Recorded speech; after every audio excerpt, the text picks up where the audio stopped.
Құрметті тыңдармандар, бұл «Дұрыс сөйлейік» атты бағдарлама. Студия қонағы Анар Мұратқызы, тіл маманы. Анар ханым, енді сөйлеу тілі мен кітаби тіл туралы түсінікті тарқатып айтып берсеңіз, ара жігін ажыратып. Біз алдыңғы біздің бағдарламамызда айтқан едік, сөйлеу тілі кітаби тілге былай қарама-қарсы тұра алатын қазақ тілінің стильдік тармағы. Кітаби стильдік ерекше қолданыстар, кешіріңіздер, тармағы емес. Енді мысалы қараңыздар, сөйлеу тілі ол тек қана ауызша формада жүзеге асады да, ол тұрмыстық аяда ғана көрініс табады. Ал кітаби тіл ол ресми қарым-қатынаста 4 түрлі стильдік тармақта жүзеге асады. Ол көркем әдебиет стилі, ғылыми стиль, публицистикалық стиль, ресми іс-қағаздар стилі. Енді сөйлеу тілінің біз айырмасы туралы айтатын болсақ, мынау кітаби тілде сөйлемдер неғұрлым әдеби тілдің нормасына сәйкес құрылады. Мейлі қай стильде болмасын. Кітаби тілдің 4 стильдік тармағы бар дедік қой. Мейлі қай стильде болмасын, неғұрлым әдеби тілдің нормасын сақтап құрылады, неғұрлым толыққанды формада ұсынылады, неғұрлым фонетикалық дұрыс нормаға сәйкес дыбысталады. Ол жерде дыбыстарды түсіріп тастау сияқты құбылыстар болмайды. Сол сияқты кітаби тілде жалпы халықтық лексиканың әдеби тіл нормасына кірмейтін түрлер болмайды. Ол не? Ол жаргондар болмайды кітаби тілдің лексикасында. Болса да, оның қолданудың бір мақсаты болады. Мақсатсыз олар қолданбайды. Диалект сөздер. Дәл айтасыз, диалект сөздер болмайды. Диалект сөздер болса да, ол мақсатты түрде қолданылады. Мысалы, көркем әдеби бір шығарманы оқып отырсаңыз, әдеби шығарманы, соның ішінде кейіпкерлер дейік мысалы, кейіпкерлердің тіліне автор әдейі диалект сөздерді беру мүмкін. Өйткені ол сол кейіпкердің сол өлкенің тұлғасы екенін көрсеткісі келеді. Сондықтан диалектілерді береді. Ал сөйлеу тілінде сіз егер оңтүстік Қазақстанның өкілі болсаңыз, сіз маған мысалы әпше деп еркін сөйлей бересіз да? Әпше болсай, қойсай деген. Мен оған сізге тура сенің неңмен диалектілермен мен тура сондай жауап беру мүмкін. Онда тұрған ештеме жоқ. Өйткені бұл сөйлеу тілі ауызша формада тек қана бейресми қарым-қатынаста тұрмыстық деңгейде жүзеге асады. Ал кітаби тілде мұндайларды сақтықпен қолдану керек. Өте бір сақтықпен.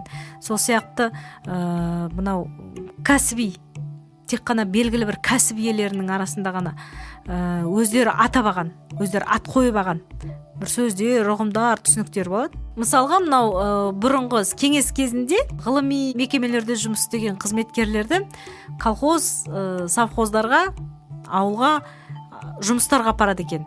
Енді картоп жинауға, алма теруге деген сияқты. Осыларды біздің ұжымның ішінде үлкен кісілеріміз қазір айтып отырады. Колхозға барғанда деп айта салады.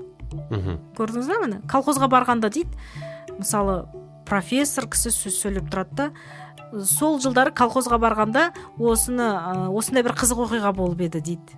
Оның колхозға барғанда деген не айтып тұрғанын біздер өзіміздің ұжымымызда ғана білеміз. Басқа сырттан келген адам бұл колхозға барғандағысы несі, сонда Қазақстанның ғалымдары колхозда да жұмыс жасай ма деп ойлап қалуы мүмкін. Міне осындай сөздерді кітаби тілде қолданған кезде сақтықпен қолдану керек. Кітаби тілді қолданатын орталарда. Кітаби тілді қай кезде қолданамыз? Енді ресми қарым-қатынаста қолданамыз ғой. Ал сөйлеу тілінде бұның бәріне еркіндік берілген. Мысалы, кейде күнделікті өмірде, мысалға айтамыз, қоғамдық көлікпен кетіп бара жатқанда, мен Абайдан түсем дей саламыз мысалға. Болмаса, Әуезовке барам бүгін спектакль көруге дейміз. Соны жатқызуға болады ғой мысалға. Әрине, дұрыс. Міне тура осы мысалдар сөйлеу тілінің қандай кітаби тілден ерекше екеніне айқын көрініс бола алады. Абайдан түсем дегенде ол Абай көшесінен түсемін, Әуезовке барам дегенің ол Мұхтар Әуезов атындағы Қазақ академиялық драма театрына барамын деп осылай беретін едік, егер кітаби тілде осы ақпарат жеткізу керек болып жатса. Енді осы тұста біздің тыңдармандарымызға бір маңызды бір ескертпені айтқым келеді. Әсіресе тіпті қазақ тілді ортаның өзінде де Абайдан түсемін, Алтынсаринаға барамын, Сейфуллинаға дейін барасыз ба деген сияқты қолданыстар болады. Сол жердегі Абая, Алтынсарина, Сейфуллина дегендегі орыс тіліндегі ілік септігінің жалғауы.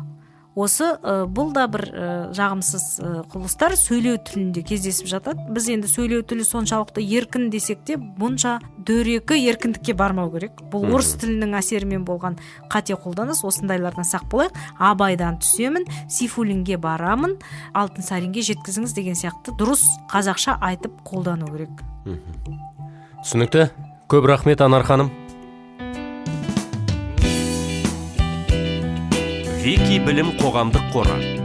Қазақстан Республикасының Мәдениет және спорт министрлігі тілдерді дамыту және қоғамдық саяси жұмыс комитеті тапсырысы бойынша дайындалған. Алматы қаласы, 2015 жыл.